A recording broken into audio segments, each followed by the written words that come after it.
Very good evening to all students. आज हम करेंगे 5.2 एक्सरसाइज के जो क्वेश्चंस रह गए हैं। क्वेश्चन नंबर 3 के दो पार्ट हमारे रह गए थे और उससे आगे हम कंटिन्यू करेंगे।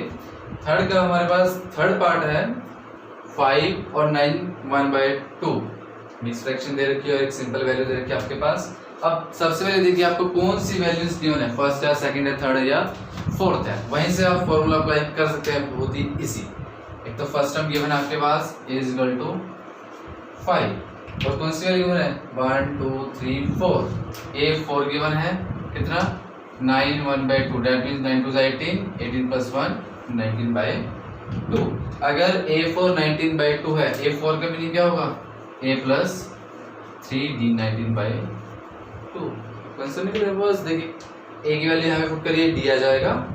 a की वैल्यू जब आप यहाँ पर पुट करेंगे 5 + 3d 19/2 3d 19/2 - 5/1 एलसीएम इसका 19 - 10 9/2 3d आ गया आपके पास 9/2। जब आप यहाँ से d की वैल्यू फाइंड आउट करेंगे तो d कितना आ जाएगा 3 से 9 कैंसिल तो 3/2। क्लियर 3 1 3 3 सा 9 तो d 3/2 that means common difference 3/2 3/2। Answer तो लिखा गया, आंसर है नहीं, आंसर नहीं है क्योंकि आपको मिसिंग टर्म निकालनी है। मिसिंग टर्म कौन सी है a2 और a3। तो a2 और a3 निकालेंगे। a2 कितना आपके पास a + d। a कितना है आपके पास 5, d कितना है 3/2 तो 5 2 10 10 + 3 13/2। फिर बच्चे कहते हैं सर इसको करके दिखा दी करो। आप 10th क्लास के लेवल पे पहुंच चुके हैं, क्या इसको करना अच्छा रहेगा? आप सिंपली कर सकते हैं 5 2 10 + 3 13/2। इसी तरह से a3 a + 2d a की वैल्यू 5 2 × 3/2 2 से 2 कैंसिल 5 + 3 8। तो मिसिंग टर्म दो आ गई आपके पास, कौन कौन सी 13/2 और 8। ये आपके दोनों ही आंसर है। अगर आपको आंसर चेक करना है कि आपके आंसर ठीक है नहीं तो आप वही फॉर्मूला अप्लाई करिए, वैल्यूज पुट करिए 13/2 और 8। 13/2 - 5 करिए 8 - 13/2 करके आपके पास आंसर 3/2 आएगा या नहीं आएगा? बिल्कुल आएगा आपके पास। क्वेश्चन नंबर थर्ड का फोर्थ पार्ट है। स्टेटमेंट लिखिए -4 फिर missing term and last value 6। सबसे बड़ी बात यही है रहेगी आपके पास, आप इस क्वेश्चन को ट्राई करेंगे। ये क्वेश्चन आप खुद अपने आप ट्राई करेंगे। वो कैसे, क्यों? बिल्कुल सेम क्वेश्चन है। फर्स्ट क्वेश्चन और लास्ट वैल्यू रखी है, यहाँ भी फर्स्ट और लास्ट। लेकिन यहाँ लास्ट का मीनिंग क्या था a4। यहाँ लास्ट कौन सी है 2 3 4 5 6। ये आपके पास a6 है और ये आपके पास a है। फिर थोड़ा सा हिंट दे देते हैं। a6 का मीनिंग क्या है a + 5d a की वैल्यू -4 a की वैल्यू पुट करिए d आ जाएगा। सेम इसी तरह से a2 a3 a4 और a5 आप फाइंड आउट कर सकते हैं। क्लियर? क्वेश्चन नंबर 4 है आपके पास। आप सभी अपने पास एनसीईआरटी की बुक रखेंगे तो ज़्यादा फायदा आपको मिलेगा। वहाँ से एनसीईआरटी की बुक प्लीज़ रखें अपने साथ। और मैंने यहाँ पे कुछ स्टेटमेंट अपने यहाँ पर रख लिया है ताकि बार बार मुझे नीचे ना देखना पड़े। क्वेश्चन नंबर 4 है आपके पास। Which term of the AP 3 8 13 18 and last value है आपके पास 78। तो आपको बताना है वो 78 वैल्यू कौन सी रहेगी। कौन सी रहेगी मतलब अभी आपने इन क्वेश्चंस को कर चुके हैं। देखिए जरा 3 8 13 18 लास्ट वैल्यू 70। अब लास्ट वैल्यू 78 है, हमें पता तो नहीं कौन सी वैल्यू है, 10th है 11th है 12th है, फिर कौन सी टर्म है आप ये नहीं पता कर सकते हैं। लेकिन उसका प्रोसीजर बहुत बड़ा है। वो कैसे 3 + 5 8 8 + 5 13 13 + 5 18 + 5 23 23 + 5 28। इसी तरह से आप चलते जाएंगे तो प्रोसीजर तो काफ़ी बड़ा हो जाएगा। लेकिन जब आप कॉम्पिटिटिव एग्जाम में जाते हैं तो आपको ये प्रोसीजर अप्लाई नहीं करना पड़ेगा। अगर ये प्रोसीजर अप्लाई किया तो फिर तो एक क्वेश्चन से करेंगे 3 घंटे में। इसके लिए क्या है आपके पास a की वैल्यू 3 डी कितना है 8 माइनस 3 इज इक्वल टू 5। अभी लास्ट टर्म है मतलब ए एन आपके पास 78 है और एन आपको फाइंड आउट करना है। कई क्वेश्चन हम कर भी चुके फर्स्ट के पार्ट में। ए गिवन है, डी गिवन है, ए एन गिवन है और एन आपको फाइंड आउट करना है। ए एन का formula A plus N minus 1 D.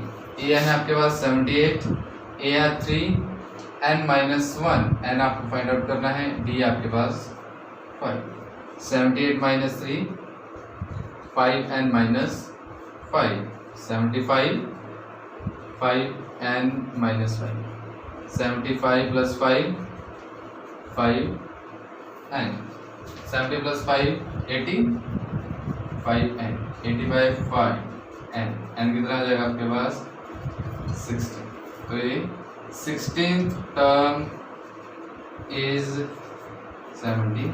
तो आंसर क्या आ गया आपके पास 16th टर्म। 16 आंसर आप लिख सकते हो, n इज इक्वल टू 16 लिख सकते हो, लेकिन वो क्या है 16th टर्म है आपके पास 78। नेक्स्ट है find the number of terms in each of the following AP. Fifth के दोनों पार्ट सेम फोर्थ क्वेश्चन की तरह है, तो एक पार्ट हम करेंगे, एक पार्ट अपने आप खुद ट्राई करेंगे आप। फिफ्थ का फर्स्ट पार्ट है 7 3 19 एंड लास्ट देर का आपके पास 205। लास्ट वैल्यू आपके पास 205 है। सेकंड पार्ट में लास्ट वैल्यू -47 है, तो उसको कैसे करेंगे आप ध्यान से देखेंगे। 7 13 19 205 A value 7 D 13 minus 7 is equal to 6। N आपको नहीं पता, एन आपको फाइंड आउट करना है। ए एन 205 है। 7 एन आपको फाइंड आउट करना है। डी कितना है आपके पास 6। 205 7 plus 6 N minus 6। 205 minus 7 plus 6 205 में से 7 को माइनस करिए प्लस 6 कर दीजिए, सिंपल है। -1 दैट मींस यहाँ क्या आ जाएगा 204 इज इक्वल टू 6। एन आपको फाइंड आउट करना है 204/6। यहाँ पर क्या आ जाएगा 6 3 18 एंड 6 4 तो 34th term is 205। Answer check करने का एक और तरीका भी है। अगर आपका यहाँ पर आंसर फ्रैक्शन में आ रहा है, डिवाइड में आ रहा है, तो वो आपका आंसर गलत आ रहा है। इसका मतलब मीनिंग क्या है, आंसर आपका यहाँ करना चाहिए इंटीजर में आना चाहिए, और वो भी पॉजिटिव इंटीजर में आना चाहिए, सबसे बड़ी बात। ठीक है, अगर पॉजिटिव इंटीजर में नहीं आया इसका मतलब कहीं ना कहीं आपके पास आंसर गलत है आपका। ये था आपका फिफ्थ का फर्स्ट पार्ट। सेकेंड पार्ट अपने आप करेंगे। सिक्स पार्ट है check whether -150 is a term of the AP 11 8 5 and 2। Same वही लास्ट टर्म -150 रखनी है और बताना क्या है ये इस एपी की टर्म बनेगी या नहीं बनेगी, इसको चेक करेंगे हम। सेम वही n फाइंड आउट करना है। अगर n पॉजिटिव इंटीजर आता है तो ठीक, नेगेटिव आता है डिवाइड में आ जाता है, रेशनल फॉर्म में आ जाता है, इसका मतलब वहां पर आपका आंसर गलत है। 11 8 5 2 a is equal to 11, d is equal to 8 minus 11 minus 3 और a n आपको दिया हुआ -1। वैल्यूज पुट करिए -150 11 प्लस n -1 और d की वैल्यू कितनी है आपके पास -3। -150 -11 -3n प्लस 3 -150 -11 -3 इसको सोल्व कर लीजिए। -14 तो -164 is equal to 3 minus minus cancel, n की वैल्यू आ जाएगी 164/3। क्या किसी टेबल पे कैंसिल हो सकता है? क्या 3 की टेबल 164 आ सकता है? ये नहीं आएगा, इसका मीनिंग n की वैल्यू यहाँ पर पॉसिबल नहीं है। तो हम आंसर क्या लिखेंगे, -150 is not a term of given AP. ये आपका आंसर आ जाएगा। ठीक है। उसके बाद नेक्स्ट है आपके पास very very easy and important question, जो CBSE या हरियाणा बोर्ड में इस तरह के क्वेश्चन जरूर आते ही आते हैं आपके पास। एक क्वेश्चन तो ऐसा आना ही आना है, 2 मार्क्स का या 3 मार्क्स का। Find the 31 term of the AP, 11 term दे रखी है आपके पास 38 एंड 16 टर्म दे रखी है आपके पास 73। क्वेश्चंस को आप ध्यान से अपने एनसीईआरटी बुक में भी देख सकते हैं, यहाँ पर भी देख सकते हैं, सेम वही क्वेश्चन यहाँ पर लिखा हुआ है।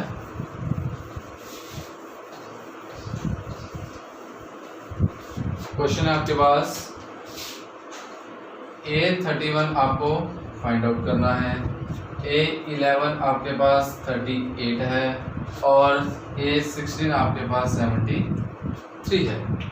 A11 38 है, मीनिंग A प्लस 10D 38 है। A16 का मीनिंग क्या है, A plus 15D equal to 73। इसको क्वेश्चन नंबर 2 और इसका क्वेश्चन नंबर 1। क्वेश्चन नंबर 1 और 2 को सोल्व करना है, सेम वही इसको सब्ट्रैक्शन करनी पड़ेगी।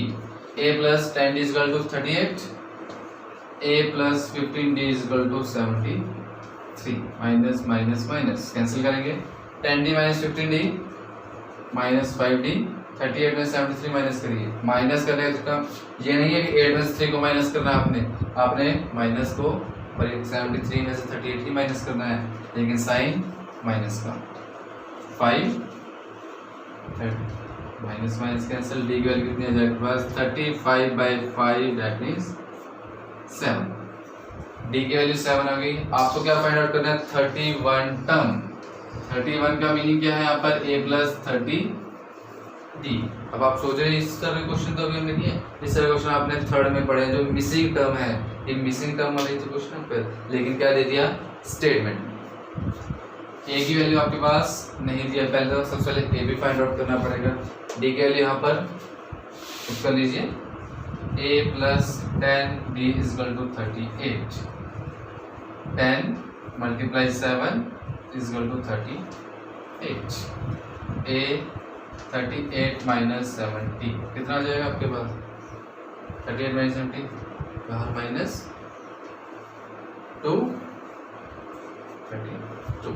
इसकी वैल्यू आ गई माइनस 32, पुट कर लीजिए माइनस 32, 30 मल्टीप्लाई डी आपके पास 7, माइनस 32 प्लस 210, इसको माइनस कर लीजिए, जो भी आपके पास माइनस करके आएगा वही आपका आंसर आएगा कितना 281 182। तो आपके पास A31 आ गया 182 आंसर। ये था हमारे एक्सरसाइज 5.2 के क्वेश्चन नंबर 7 तक। आगे हम करेंगे क्वेश्चन नंबर 8 से continue. Thank you very much all of you.